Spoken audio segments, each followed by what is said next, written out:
Tonight on Newswatch 18, the Iowa State homepage gets a facelift for the first time in a long time. ISU TV's Dan Tracy and Emily Bloomquist take us inside the Iowa State Daily and talk to new editor-in-chief Jake Lovett. And tonight, step into the shoes of ISU Running Club with Aaron Bauer and Kevin Shea. All this and more tonight on Newswatch 18.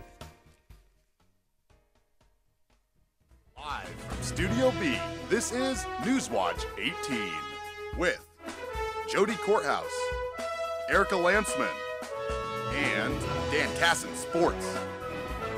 Newswatch 18 starts now.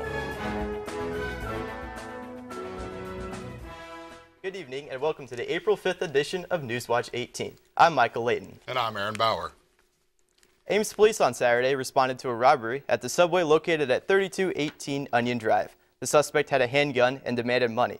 Police say that the suspect got away on foot with an undisclosed amount of money and was headed east. Employees at Subway described the man as a white, 60-year-old male between 5'8" and 5'9". The suspect is wearing blue jeans, a blue hooded sweatshirt, and a black stocking cap. If you have any information on the robbery, call Ames Police at 515-239-5533. Thousands of students browse the Iowa State webpage every single day to check their SciMel, WebCT, or find out what's new on campus. But the familiar site is changing real soon. Rachel Bagley and Sam Turner have the story. A major change is coming to Iowa State that will affect students in their everyday lives. However, students won't notice the change until they turn on their computer. The Iowa State website is receiving a major facelift this year. Site creator Diana Pound explains why it was necessary to overhaul the site that has served the university for the past 6 years. If you had looked at this old website 6 years ago, it would have almost filled up your monitor. But resolutions are a lot higher now, and so the old page kind of looks lost on some of these bigger monitors with a higher resolution. Students can access the new site by clicking on the link on the bottom right corner of the old website. Along with a more modern look and higher resolution, the new website contains areas for uploading and viewing campus photos and videos. Students are encouraged to check out the new site and then give feedback on whether or not they like it. The feedback's been great. Let's see, we asked for feedback about a week ago, and we've had 500 comments so far. Most of them are coming from Iowa State students, but we're getting them from faculty and staff and alums and parents and prospective students. I like to get feedback from ISU students. They always have good ideas. They usually say it with a sense of humor, and we actually will look at a lot of that, and we're tweaking the site right now based on some of that feedback. Reporting for ISU TV with Sam Turner, I'm Rachel Begley.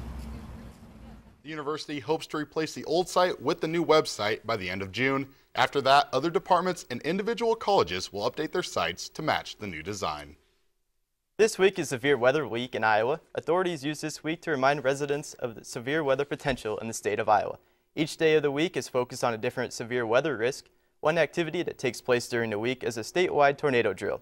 This year's drill will take place at 10 a.m. on Wednesday. Here are some tips to keep you safe during severe weather. During a tornado warning, head to the lowest level of a building. When water covers the roadway, turn around, don't drown, because your car can easily float away. When you see lightning, head inside, and if you hear thunder, you're close enough to be struck by lightning. Ames residents will want to pay attention to their next tap water this week. City crews will be flushing hydrants in the areas to ensure no leaks, proper flow, and get rid of mineral buildup. If residents notice that their water is discolored, they are encouraged to leave cold water running for a few minutes.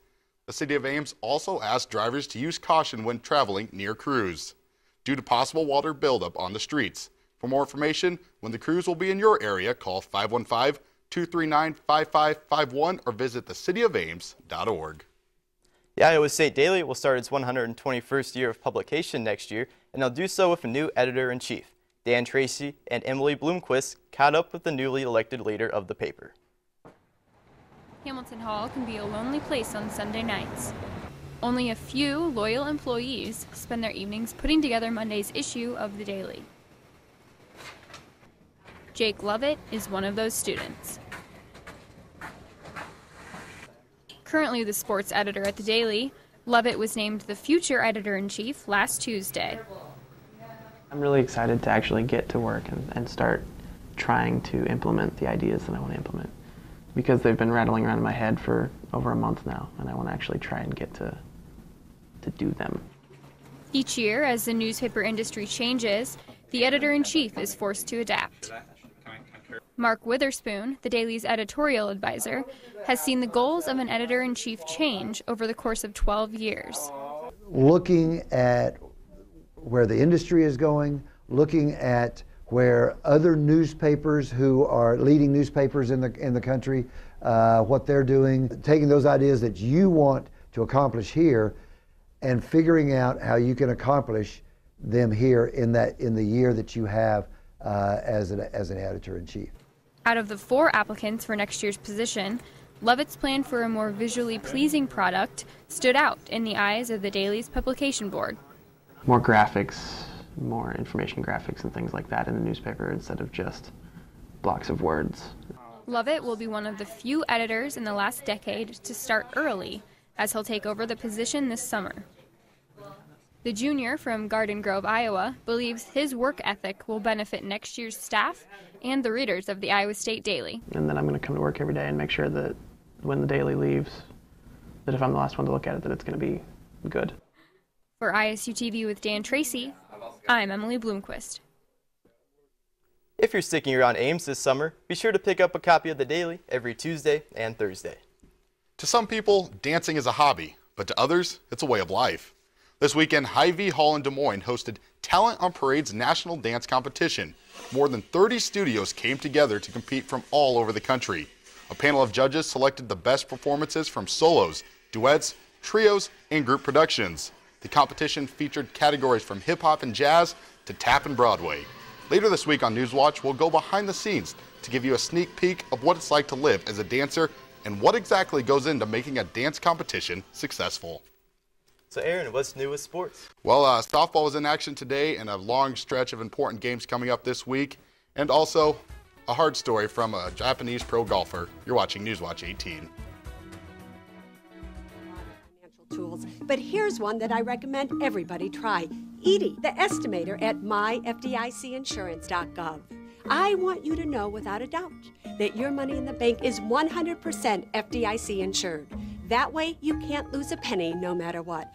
Come on, people, go see Edie and make sure your money is protected. Visit Edie, the estimator, today, because the more you know, the safer your money.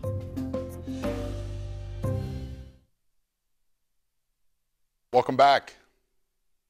The Iowa State softball team has a very important homestand this week.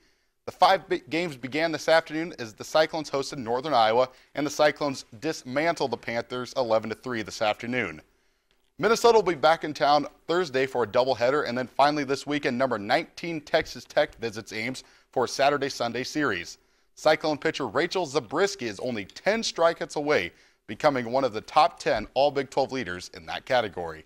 First pitch for Thursday's game against Minnesota is scheduled for 2 p.m. at the Southwest Athletic Complex. In what turned out to be a surprisingly low-scoring yet defensively engaging game of college basketball, UConn clinched the NCAA championship from Butler. The Huskies put the Bulldogs away 53-41. UConn trailed at halftime 22-19 before shutting Butler down. Butler shot a woeful 18% from the field, and Connecticut outscored them 26-2 in the paint. Junior Kemba Walker was named Most Outstanding Player, and this was UConn's 11th win in a row dating back to the Big East tournament. It also means Coach Jim Calhoun is the oldest coach ever to win a national title. Tonight, it's the women's turn for championship glory. Notre Dame battles Texas A&M this evening for the 2011 NCAA Tournament Championship. Both teams were surprises to make it this far. Texas A&M knocked off Stanford Sunday, and Notre Dame took down powerhouse Connecticut. This will be only the second time ever in the women's championship game that it does not feature a number 1 seed.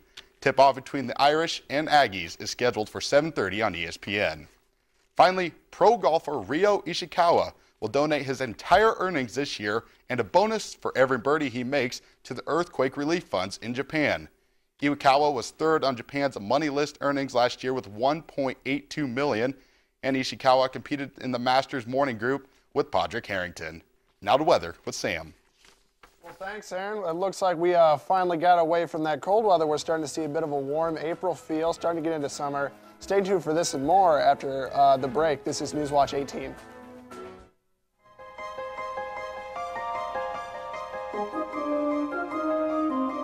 America is turning over a new leaf, the Smart Way leaf. Smart Way from the U.S. Environmental Protection Agency is changing the way America drives.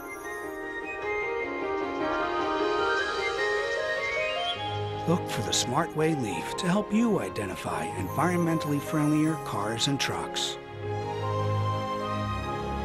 Smart Way certified cars and trucks are more fuel efficient, produce fewer greenhouse gases, and can save you money. And when you're helping the environment, it's a nice reflection on you. Smart Way, because it's time America turned over a new leaf.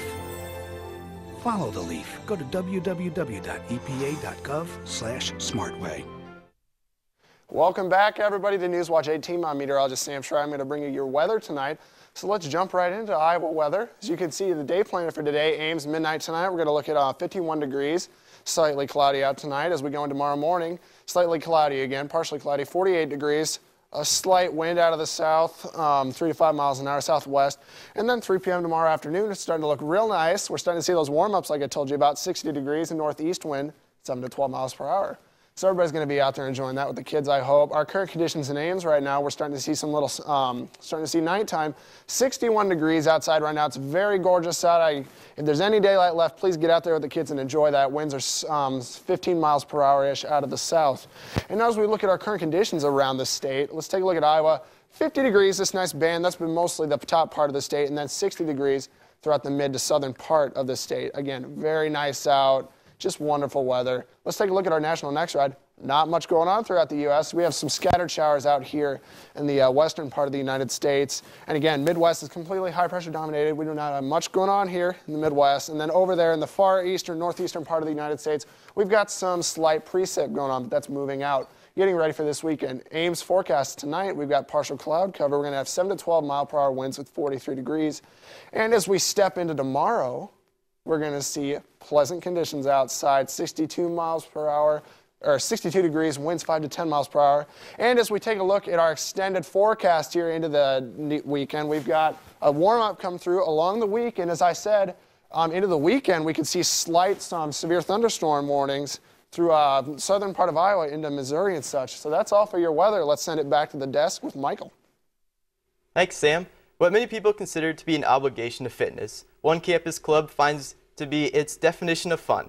iState News reporter Aaron Bauer has more. 5 days a week, a campus club meets for a very unique style of fun. The Iowa State Running Club is a fairly new organization on campus. Junior club member David Sevchek explains exactly why the group was formed. Started the running club as a chance to get more runners and people we know to run with, and then as also a way to compete against other schools from across the nation. So we just make a good group to go travel with, have fun, and do competitions, represent Iowa State on a non-D1 level. The running club does represent Iowa State University on the national stage, competing in races against other running clubs from other universities. Well, we have our fall series, and last fall we went to regionals, which was in Minnesota, and we went to nationals, which was in Bloomington, Indiana. We placed 3rd at regionals and 5th at nationals, and there were 200 plus runners in the guys race at nationals, and it was a great time. Good cross country race. Recently, the club competed in the NIRCA Road Half Marathon Championships in Indiana. Iowa State placed extremely well, capturing 5 of the top 6 spots and winning the event as a whole. The club will look to carry the momentum forward, and each member realizes running is an activity you can carry with you for the rest of your life. Running's something you can do year-round. It's cold weather, warm weather, it doesn't matter. It's something everyone can do. Everyone can do it regardless of skill or ability. Reporting for ISU TV with Kevin Shea, I'm Aaron Bauer. For more information on running clubs, visit www.clubrunning.org. Thank you for joining us for Newswatch. Tune in Thursday at 7 for more cyclone news, weather, and sports. We close tonight's show with footage of the dance competition in Des Moines. Have a terrific Tuesday evening.